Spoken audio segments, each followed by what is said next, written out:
বিসমিল্লাহির রহমানির রহিম। আজকে আমরা একটা ভিডিও নিয়ে আপনাদের মাঝে হাজির হয়েছি। তো এটা একটা 5 তলা ফাউন্ডেশন, একটা বিল্ডিং, গ্রাউন্ড ফ্লোরের কাজ করা হচ্ছে। তো আপনারা দেখেন কিভাবে আপনারা গ্রাউন্ড ফ্লোরের কাজ করবেন। অবশ্যই এরকমভাবে পানি দিয়ে কম্প্যাক্ট করবেন। তো এই মেশিনটা থাকলে যথেষ্ট পরিমাণ ভালো একটা কম্প্যাক্ট হবে। আর যে মিস্ত্রি ভাইদেরকে বলছি, যাদের এরকম মেশিন নেই, তারা তরমুজ ব্যবহার করে ভালো করে কম্প্যাক্ট করে নেবেন।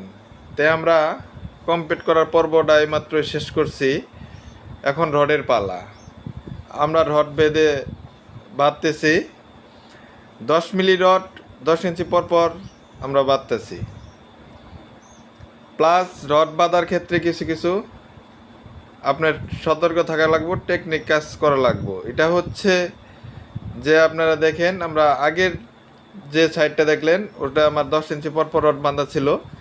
এখানে কিন্তু আমার ক্যান্টিলিভার থাকার কারণে আমি 12 মিলি রড দিয়ে ডাবল টপ দিয়ে দিয়েছি 1 লেয়ার রডের মধ্যে। এই পাশে আমার কিছু ব্যালকনি আছে, তার জন্য একটা করে টপ ব্যবহার করছি আমরা। আপনারা চাইলে এরকমভাবে রড ব্যবহার করবেন, 100% সঠিক হবে। এখন আমার মাল মিক্সার হচ্ছে। ঢালাইটা আমরা মিক্সার করতেছি 1.5-4, কারণ ফ্লোর ঢালাই। তারপরেও আমরা আরসিসিটা ঢালাইটা ভালো করে করতেছি। ঢালাই আমার রানিং চলতেছে মোটামুটি। আপনারা দেখলেন আমরা 3 ইঞ্চি একটা ঢালাই করলাম, ঢালাইটা কমপ্লিট করলাম।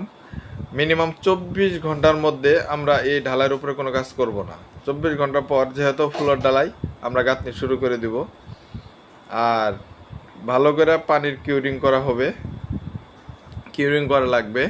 এই দিন আমার ডালাই বাতাসে করে রড দাঁড়া করে রাখছি, এই রডটি আমরা পরে সরাই দিয়ে আবার অন্য একটা ডালাই করে দেবো। আমরা গাঁথনি শুরু করে দিয়েছি।